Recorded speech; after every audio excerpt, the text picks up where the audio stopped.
Hi Aries, this is Jov. Welcome back sa ating channel. By the way, Aries, this is your first half Kabay Tarot reading ngayong August 1 to 15, 2026. Gamitin ang reading na ito bilang kabay lamang. Tandaan na Aries, kunin niyo lamang ang mga mensaheng tumatama sa inyong sitwasyon at iwanan ang hindi. Gabayin lang ito at ikaw pa rin ang may hawak ng tadhana mo. Kung handa ka na Aries, tingnan natin kung ano ang gustong sabihin sa iyo ng universe ngayon.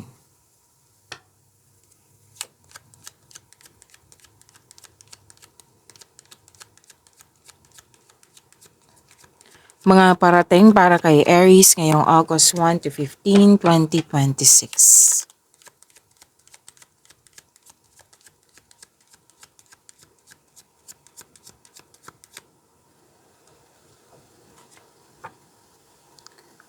Okay, love is blooming. May ligawan, attraction, affection, ligawan, pwedeng bagong pasok sa relasyon, pwede din na you love yourself more. Yan, nagkaroon ka ng time sa iyong sarili, sa kapwa mo, sa pamilya mo. Yan.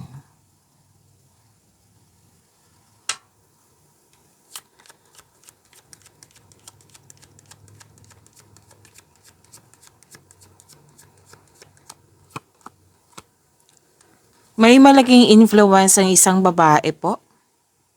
Oo, ngayong first half of the month.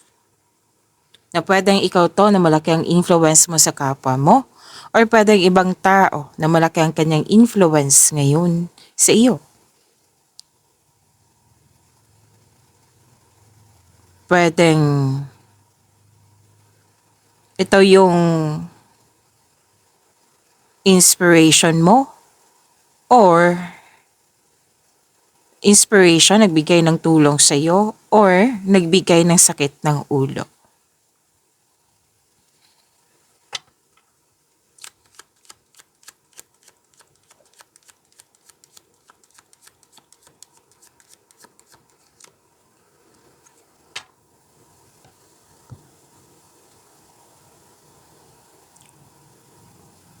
Okay. May nag-confirm dito na may concern sa isang tao na mahirap kausap na pwedeng na burnout ka sa kanya. May nagsabi din sa akin ngayon, kung ikaw ay babae, pwedeng na burnout ka sa mga ginagawa mo or sa tao, sa isang tao na burnout.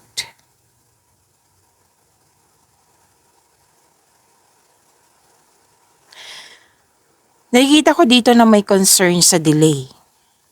Marami kasi itong delay maraming, kumbaga, pwedeng delay sa hinihintay mo. Pwedeng delay sa paggawa ng desisyon kasi may tutol. Pwede din delay sa paggawa ng aksyon kasi nagkaroon ng hesitation. So parati itong sinasabi ng yung card na pag may delay, hindi lahat ng delay ay disaster. Ang delay po, para ma-check mo, baka may ma-overlook ka, na it's time for reflection. Kaya bago mag-react, bago magalit, bago mag-panic, perception po ay kailangan. Pag-unawa po. So, hindi naman natin kontrolado yung delay, cancellation, or miscommunication, di ba? So, ang kontrolado mo lang ay yung sarili mo. So, the strongest move is to pause and rethink. So, yan yung sinabi na it's time for reflection. Magkaroon ng panahon sa ganyan. Slow down, think clearly, and act wisely. Okay? Kailangan ng pag-unawan yan. Kasi 'di ba minsan pag delay, may ipaparealize sa'yo bago dumating yon para magamit sa tama. para mabigyan mo ng halaga. Baka may pinaplano na yung delay na yun na hinihintay mo tapos nagpaplano ka na hindi siya akma. So, may kailangan pang ma-realize. So, it's time na magkaroon ng, yun nga, time for reflection, pause and rethink. Na minsan din, di ba? That is protection. Nangyari yan for protection, redirection. Yan.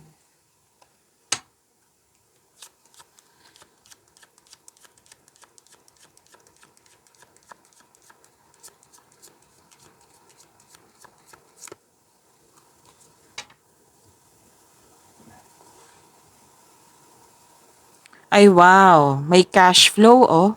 May malaking pera. Yung dumating na opportunities, makapagbigayan ng malaking pera sa'yo. Maraming transaksyon oh. Cash flow. This is prosperity. Prosperity is yours. Aries. May nagsabi sa akin ngayon, Cancer.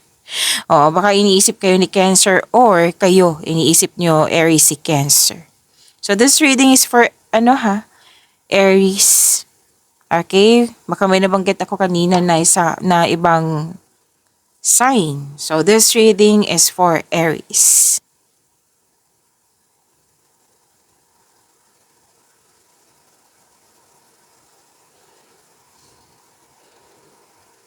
So, prosperity is yours, maraming transaction, yung mga dumating na opportunities, huwag kayong magpabaya, bigyan nyo ng atensyon. Yan, para siguradong sigurado na pag-isipan nyo na mabuti kung karapat dapat ba.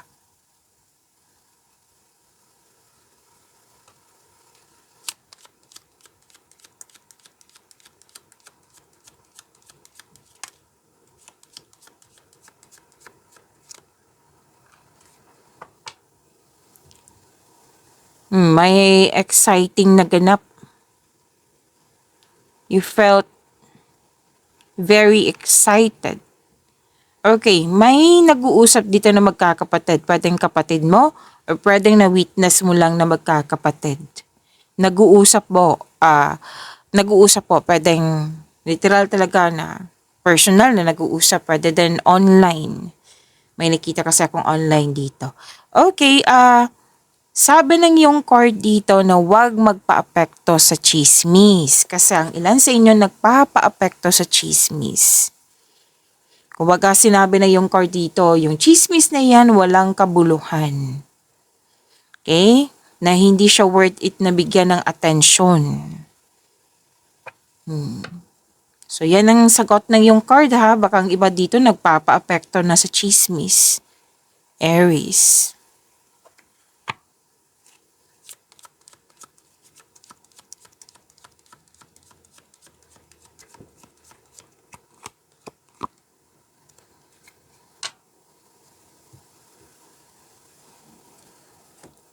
Ay wow. May joy, positive outcome, good outcome, success, happiness. Oo, i-claim niyo po ito ha.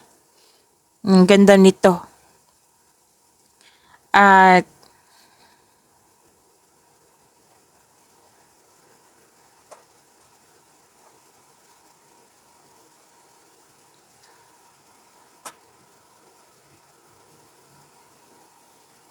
okay, may social gathering. May public space. Pwede din meeting ito or reunion. Networking ba? Public event, party. Pwede. Aries.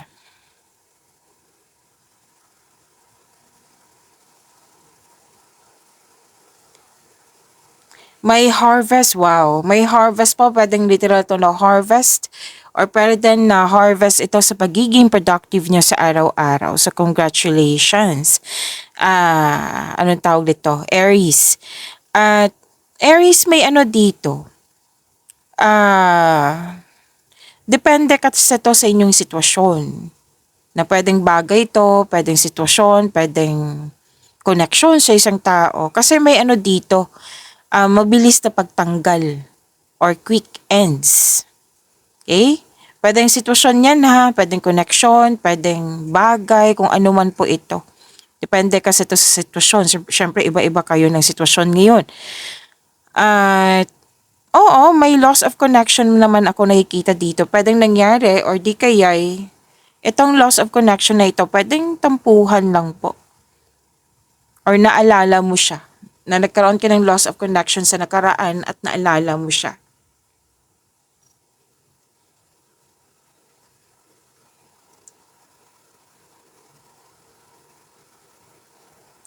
So may biglaang pagbabago.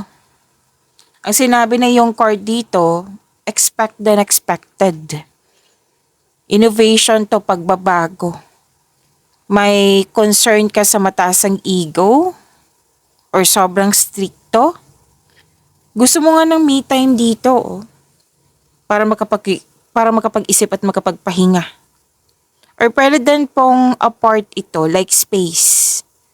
Apart? May nagsabi ka sa akin ngayon na kailangan mag-apart kasi for the future. At may pupuntahan kayo sa malaking building, may asikasuhin kayo sa malaking building. Malakas ang iyong intuition. Yes, malakas ang iyong intuition.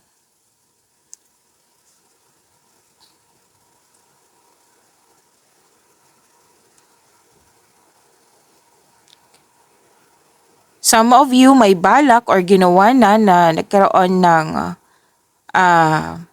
staycation sa bahay. Oo, kasi you felt calm, relaxed, and security pag nasa bahay ka.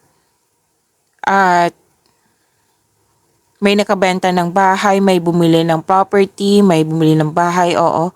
And may grupo ng tao dito and I believe this is your family kasi bahay or kasamahan sa bahay. Nag-uusap kayo tungkol sa domestic matters, sa property, and dalawang card na mismo nagsabi dito ha, na prosperity is yours, Aries.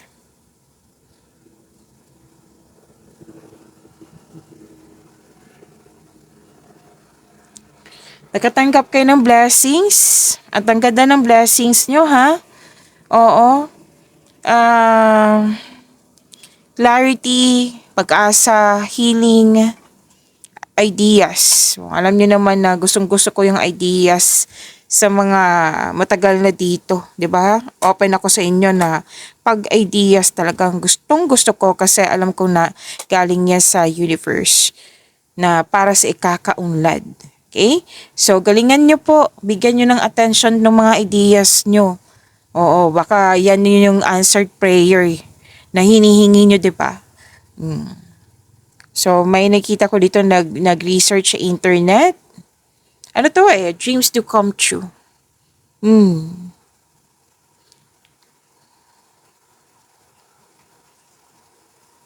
Okay, so let's proceed. Kuha tayo ng message for you. Aries ngayong August 1 to 15, 2026.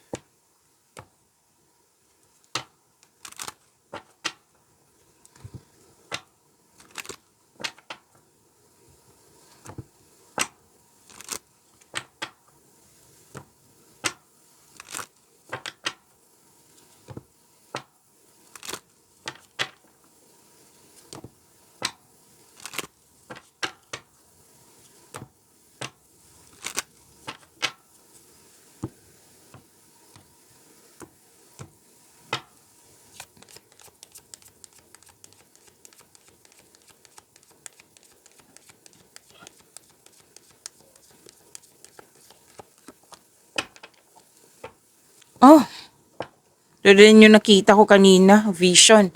Hold your vision. Fix moon. Okay. Ang ibig sabihin nito, dapat kang manatiling tapat sa iyong mga pangarap. Hold your vision. Okay? Ngunit wag maging masyadong matigas ang ulo kung kailangan ng magbago. So panindigan ang iyong pangarap, Huwag iwanan ang iyong pananaw. Yan po yung sabi dito, fixed moon, permanenteng buwan.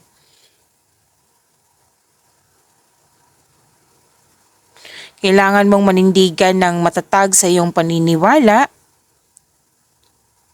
Oo, kung sa career ito, career and money, huwag sumuko sa layunin. Aries, kung mayroon kang sinimulang project, negosyo ba, or gustong makuhang promotion pag level up po, huwag kang bibitiw, sabi ng card mo dito. Sinasabi ng card na ito na may kakayahan kang magtagal.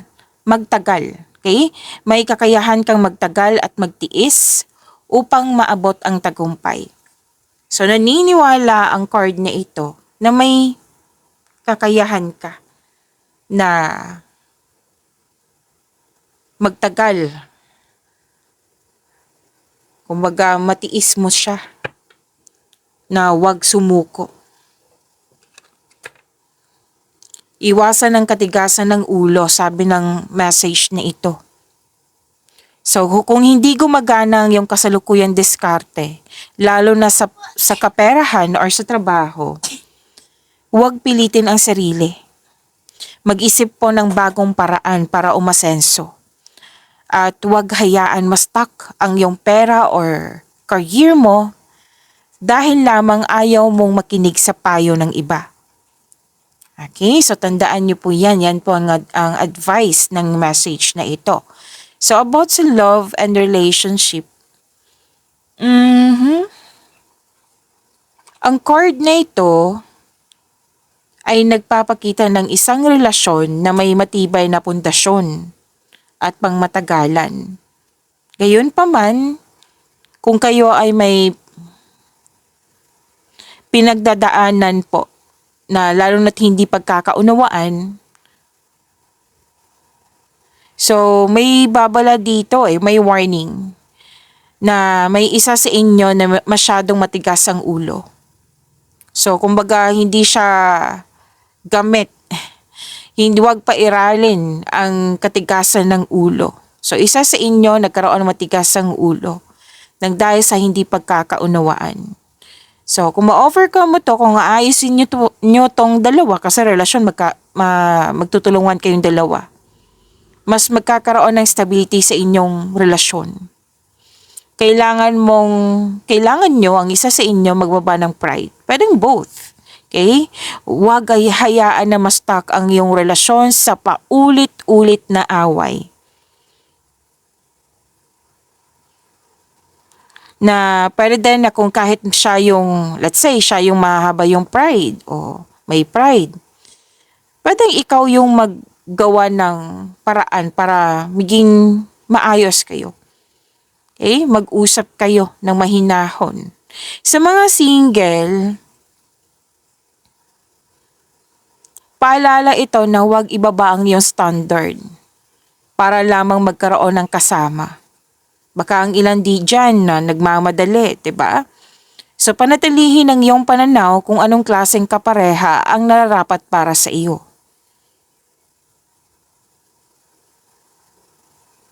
Baka lang po ang iba sa inyo hindi masyadong yung baka naman kaya ka single ay dahil masyado kang mapili or takot sumubok sa bago. Ang sabi ng iyong card dito, huwag mong ikulong ang iyong sarili sa nakaraan. Magbago ng routine para makatagpo ka ng mga bagong tao. Okay, so ang ganda ng mga mensahe po. That is for you, Aries.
Maraming salamat Aries sa mga hindi nag-skip ng ads. Subscribe na po kayo sa ating channel at click bell notification para updated po kayo sa reading natin. Para po sa mga gusto magpa-reading po, comment po kayo ng personal reading and check ma-reply sa comment section.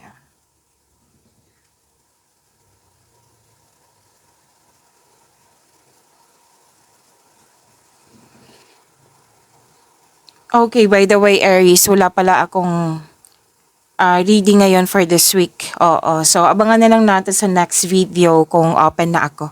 Kung bakante na ako. Okay? So, your energy, Aries, success. Lumabas din to kanina na may success. At dahil sa nagkaroon ng success, may new doors opening. So, this is chances, this is opportunities. May collaboration, may expansion. Okay. Sinabi to na kanina ha, pay attention na kayo kasi lumabas din dito sa inyong tarot cards. Makinig. May opportunity na dumating sa iyo dyan, whether sa career and money ba to, love and romance, personal life. Pero most likely sa career to. Career and money. Most likely ha. Sinabi kasi ng card dito na accept this opportunity or project and face it with confidence. Confidence po. Oo, kasi nakikita ko dito nagkaroon ng takot. Yan yung sinabi kanina na nagkaroon ng delay. 'Di ba? Sinabi ko kanina sa inyo, nagkaroon ng delay kasi posibleng hindi ka nagkaroon ng hesitation to move forward. Lumabas dito na wag sana kayo mag-alinlangan kasi itong opportunity na binigay sa inyo ay magbibigay ito ng kaunlaran. Basta face with confidence kasi alam na naman yung gagawin naka-align sa passion mo. Oo, galingan mo. Galingan mo sa opportunity na ito. Pag bibigyan mo ito ng positive outcome, magkakaroon po ng recognition. Kung magkakaroon po ng recognition, dadagsa yung opportunity sa iyo, Aries. Andito makakatulong to sa pagtaas sa inyong prosperity. Pwede na nga nangyari ngayon. Increased prosperity. Kaya sinabi ng card dito which is kanina pa, na huwag palampasin ang pagkakataon na ito. Pag-isipan na mabuti to be fair. Sinabi ko naman yan kanina Para fair, nag-alinlangan ka. Oo, may fear, doubt, hesitation. O, konkretong plano. Andyan kasi yung sagot Andyan yung solusyon, andyan yung, kumbaga, kung meron konkretong plano, mawawala tong fear na ito. Doubt, hesitation, magiging confident ka. Okay, so increase your confidence. Again, this is about love and romance ba, sa career and money ba, o sa personal life.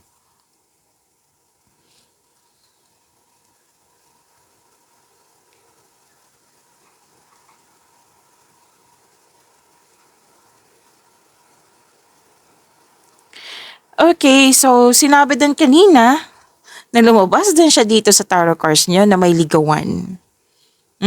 This is destiny Pwedeng bagong pasok sa relasyon, pwedeng ligawan pa, naka-destiny to, sabi ng iyong card. Kung sa relasyon, mahal na mahal yung isa't isa, very supportive kayo sa mga ginagawa o plano niyo sa buhay. Pwede din po sa career and money to na may nagganap na business partnership or kasosyo, or pwedeng isang tao na very supportive sa iyo. Natutulungan ka ng taong ito para makamit yung layunin mo sa buhay. So galingan nyo kasi nakikita ko dito yung financial growth. Okay, so ang ganda po ng dalawang card na ito, i-claim nyo po. Claim, claim, claim.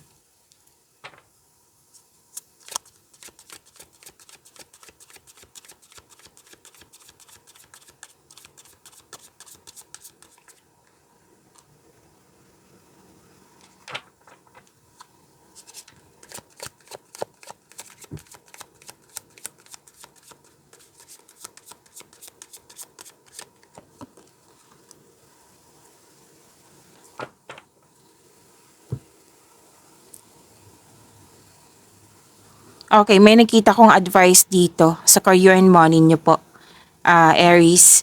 Sabi ng yung card, tamang pag-manage ukol sa pinansyal at budget para mas lumago ang iyong kaperahan. So, control, monitor, and save. Okay?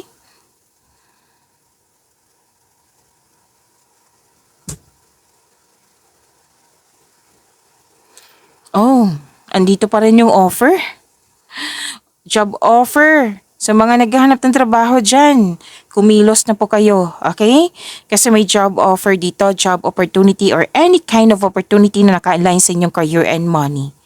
Okay, so magiging excited ka kasi nga 'di ba? Sinabi din dito na naka-align to sa passion mo. Reignite your passion for what you do. Sobrang busy mo, oh. Magiging busy ka ngayong first half of the month. Basta po nag-remind, another advice na naman sa career and money mo na i-prioritize mo yung task mo na may time management. Para maiwasan yung burnout po. Just make sure you can deliver on your promises. Kasi mukhang may, yun nga, promises, deadline, na kailangan, pwede din na umaasa yung tao. Okay? So, ang ganda.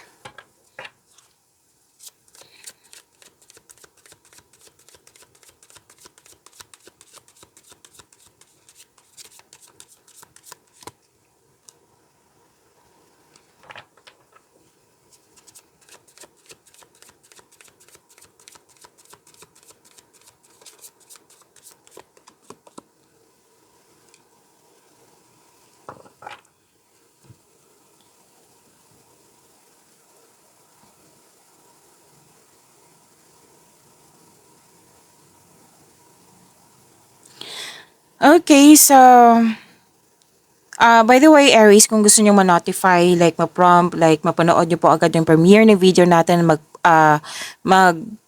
i-click nyo po yung bell notification dyan. Kung hindi nyo po alam kung paano, magpaturo po. Huwag nyo din kalimutan na mag-subscribe sa channel natin.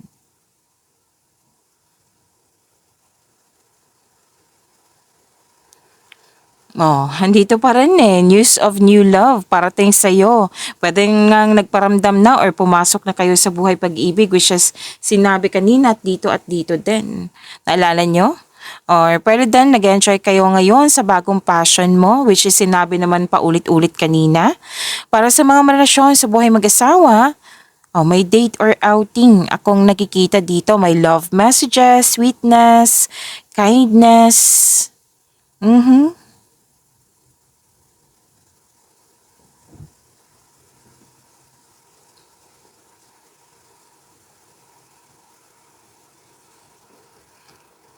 So, okay.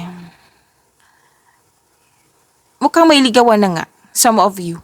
Kasi pwedeng, may ano dito eh, pwedeng nagsabi ka na hindi ko siya maintindihan, ang weird. Oo, pero sabi ng card mo dito, once makuha mo ang loob niya, there is a wonderful potential for deep love. Yes. At sa mga marelasyon sa buhay mag-asawa, another advice po, na iparamdam mo sa kanya na may malasakit ka at supportive ka sa inyong relasyon.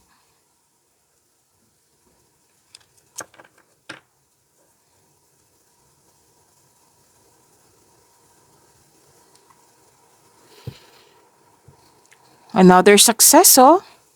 Enjoyment. Sa mga single, you've been ito din yung sinabi kanina eh. Unang sinabi ko, yeah, na you've been doing a great job to love yourself. You love yourself more. Oo. Posible nga ma-meet mo talaga or na-meet mo na yung romantic partner mo. So, do something special for yourself. Treat mo yung sarili mo dahil deserve mo ito. Sa buhay mag-asawa sa mga marelasyon, yes, sinabi din, di ba, may invitation, may outing, nagkaroon ng time sa isa't isa. Pwedeng bakasyon nga to eh. Opo. Pwedeng bakasyon din po ito. Okay? So, may harvest din ako nakikita dito. Pag-imanin niyo po yung blessings na binigay sa inyo. Aries, see you tomorrow. Maraming salamat po.